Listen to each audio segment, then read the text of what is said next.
I'm often asked about woodland plants or plants that like shade. So let's take a little look at what sort of things you could be putting in those sorts of areas. Hello, I'm Rosie Hardy. This is Rosie Hardy Gardening. If you enjoy our videos, please do subscribe to the channel.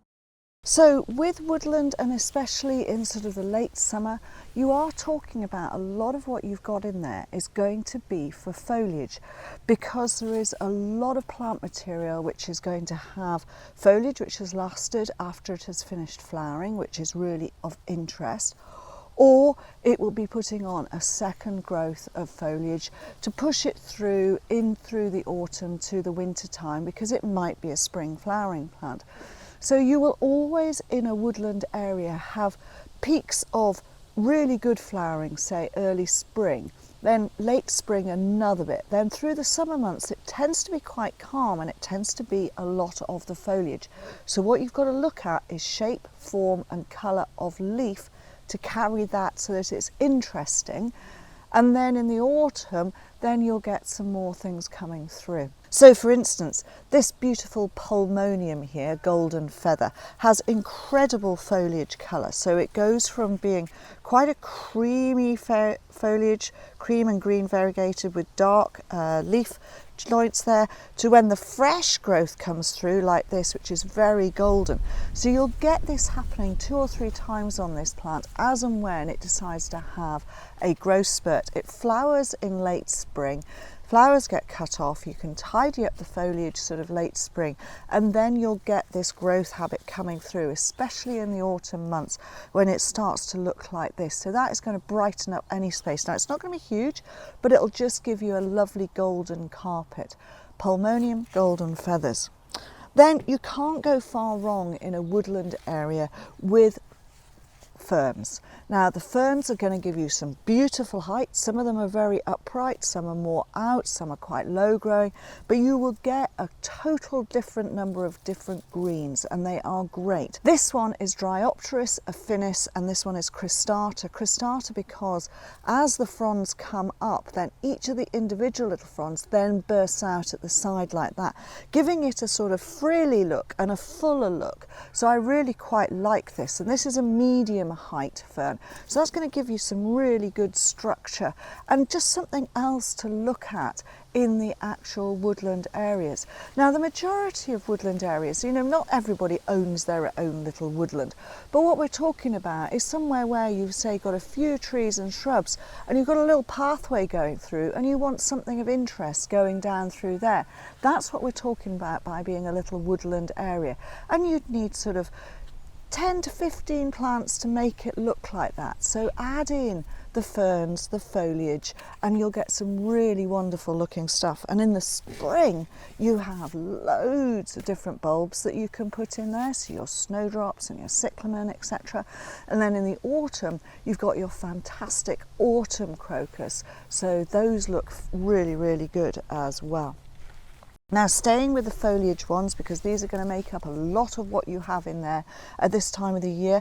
Change of leaf shape. So this is the Brunnera. This is Brunnera Emerald Mist. So this one does not have as much silver on it as some of them, but you still get these beautiful big round leaves, and then it's got silver blotches and a little bit of misting of silver on the leaf as well. So it's always got that slightly grey look with these lovely silver spots. The older leaves start to go down a little bit yellow, but that's nothing wrong with that. And then the new leaves come out. So again, a lovely mound. This is the thing about these foliage plants. You'll get lovely little mounds around the place, and then you can stick things like the ferns up in between to get that height, and it just creates a lot of shape and form. Tiarella is another one that is really good for those sorts of areas. Again, this one is pink Skyrocket. This one will have flowered spring, late spring, and you'll have had some lovely flower on this, really beautiful flowers off the top of it, slightly scented.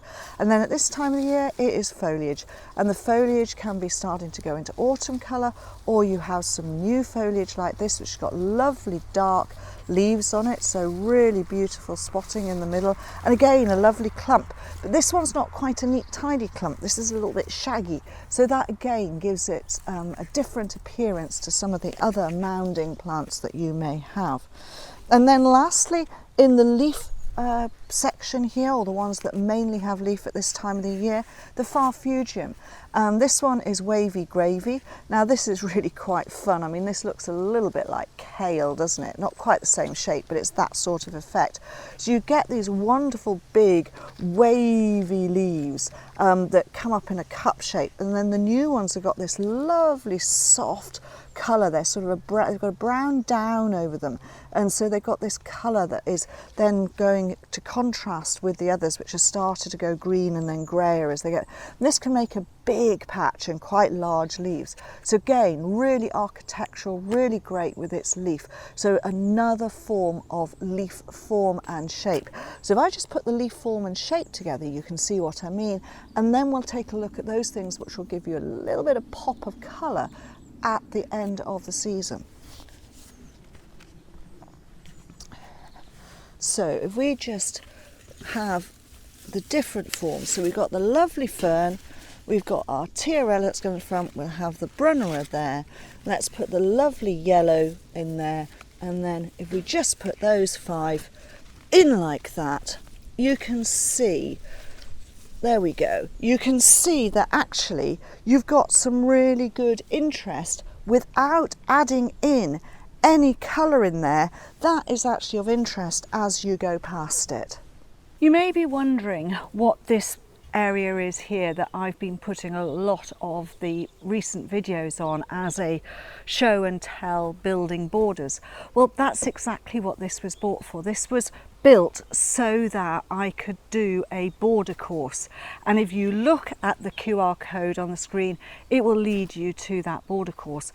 Now the border course is about building the perfect border, starting from scratch, learning and understanding your soil, what your situation is like, and basically taking into account everything that you need to do step by step to create your perfect border.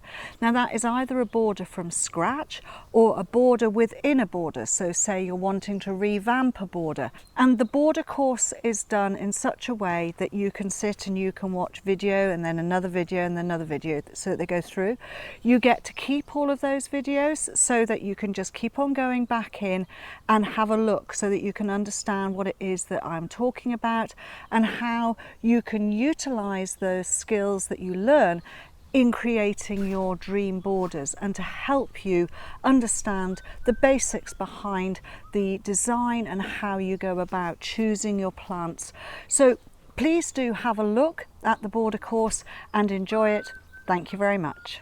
So we have the beautiful foliage, which I actually love, and you could do that in a small container somewhere. So you've got a little woodland container in a shady area, absolutely no problem whatsoever. Then let's have a look and see what could be added in to give you a little bit of a pop of colour. So the pops of colour that I've got here are things that are flowering later on in the season. You could have other pops of colour, which these were earlier on in the season. So they have gone from being pops of colour early on, blue, mauve, pink, that one's always foliage and that one's always foliage, but you can see that that would have given you colour to start off with, and then they are foliage interest. So plants are not just there for the flower. Think about what they do the rest of the year when you have them in. This is a beautiful Campanula. This one is called Furze. This loves a shady spot. It can get a little bit sort of not rampant so much as it will move around a little bit, but that's actually quite good because it means that parts of the plant will grow and then flower will come up in one position, another part will grow and it'll come up somewhere else. It means you don't have to actually plant too many of these because it will do the spreading around by itself. It's got these beautiful purple, pale purple bell-shaped flowers which hang down, and it's just starting to flower on these arms which go out like this. So this is a really lovely one, late season Campanula Furze. So that one we will arrange in a little bit further on. Then we have Eurybia, or the wood aster. This is Eurybia divaricata, so there's a clue in its common name that it likes to be in woodland edge, so somewhere where it is dappled light, part shady. That's the sort of woodland we're talking about. We're not talking about absolutely dense shade, although some of this will take really quite deep shade. The fern, the Farfugium, the Brunnera and the Tiarella, for instance, will go in very deep shade. This one prefers it to be dappled light, so trees which are deciduous are best for some of these things because they don't have such heavy leaves on them once they do get leaves on them. And this one will spread and make a really good form. It has lovely, strong, very upright growth with its flower stems. You get foliage to start off with and then it comes up. So it's going to go up to somewhere around about maybe 18 inches with its flowers, 45, maybe 50 centimetres. Lovely starry white flowers, so show up in a shady area. And again, that can just be popped in and give you some lovely colour to actually show off other plants. That's the beauty of flowers, is that they then draw your eye and you see other things in there. Then this interesting plant, so we've got a change of leaf shape now to something that's got strappy leaf, and this is very much an upright growing plant. This is a Roscoea. This is related to the gingers, and this is a really good woodland plant. They're excellent. They completely disappear through the winter. You won't see any growth of them probably until maybe end of May, beginning of June, so they go dormant and they stay dormant, and you sometimes think, oh gosh, I've lost it. So remember to mark where you've put them, because they take their roots quite low. They've got quite bulbous tubers down there, and they hide themselves down low. Really tough little plants, strong growth when it comes up, opposite leaves like this, and then it has the flower head at the top here, and you can see there's a lot of dead flower bud and flowers here, because this just flowers and flowers and flowers. Rarely do you get more than 2 flowers on the top of this, but because it puts on multiple spikes, you will always see it. This one is cross beesiana. It's really sweet. It's this lovely soft lemon colour, and it has a little bit of a purple tinge to the top of the flowers. This is loved by pollinators as well, so this is going to give you a good upright. When it's not in flower, you get the good foliage as well. Lots of different Roscoeas out there to choose from. Then we have one which is quite an interesting one, and this is the Tricyrtis. This is also known as the toad lily. This has beautiful flowers on the top here, very lovely spotting. So this one is purple and white, and this lovely spotting on the flower, and it's just started to flower at the top. You get a massive flower on there, and then virtually every single leaf point will have more flower coming off. It puts on side shoots, it puts on more growth there. When the foliage first starts coming up, and even at this time of the year, you'll see little tiny dark spots on the leaves. Do not worry, it is not a disease, it is the nature of the plant.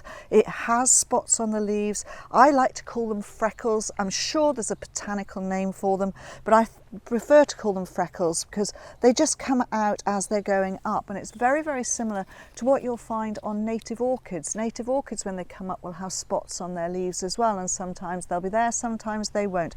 A lot of plants do that. Do not think that that is a disease, all right? So that is the natural way that the plant grows. You know, it's of benefit to them. I don't know how, but it is of benefit to them.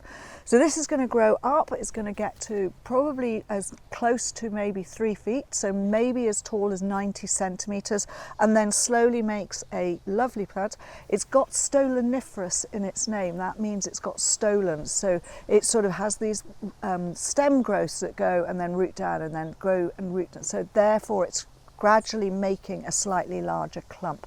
There are lots of other forms, but I love this particular herbaceous one. It's really sweet. There are ground cover ones, there are different colours, all sorts of different forms of Tricyrtis. If you don't want a purple, you can change to a different colour. Then lastly, I've got this, the Liriope.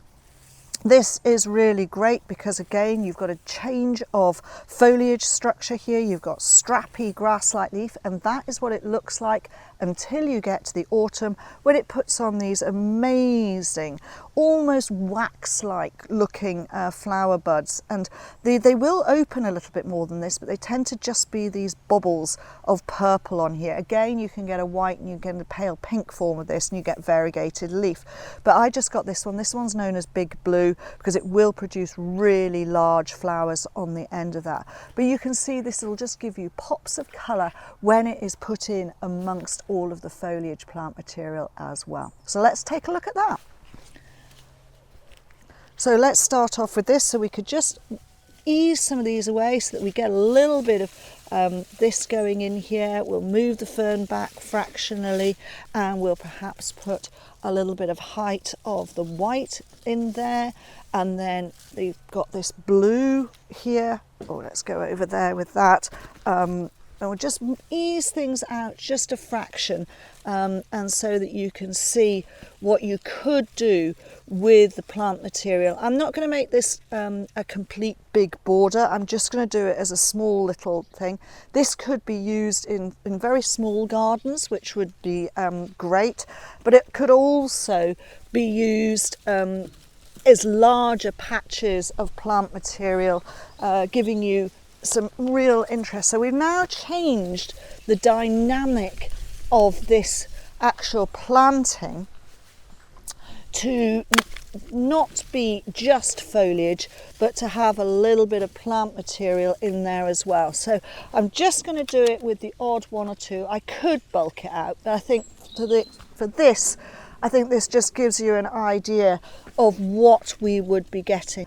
So here we have the finished border. Now I moved a few bits around. You would have seen that I tried to put this in here and I thought that didn't look quite right. So I've brought it round to the back there so that you get to see the beauty of the fern in here. And I think now we've got a better look at what the border will actually be. So you've got some lovely shorter stuff on the front.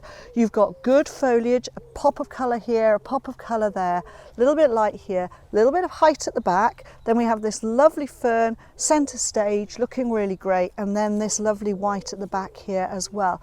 And I think actually from the sense of how all of this would grow and how it would look as it's growing, this makes more sense, because the foliage plants, which are going to be the ones which are doing a lot of stuff until the other ones come up and start to flower, will create your nice scene, and then suddenly you'll get a little bit of colour coming up through and a bit of structure. And I just like the fact that you've got a little bit of difference. Let's just turn that around like that. A little bit of difference in a little bit of strappy leaf in here, and you've got a strap in here. So all of this now makes a really good, tight, cohesive type of planting, which you can do in a smaller spot as well as a larger spot. So in a larger spot, you just increase the numbers of plants, or you go, I have got a Brunnera there, I'll put a Brunnera over here. I've got a Polemonium here, I'll put a, and you do some repetition. If you've got a longer, narrower border, if you've got a wider border, then you just increase the clumps and do repetition as well. And that way you will get some lovely planting which looks really good in a woodland spot. Thank you very much for watching, and please do subscribe to the channel. If you want to watch another video of mine, YouTube thinks this one is perfect for you.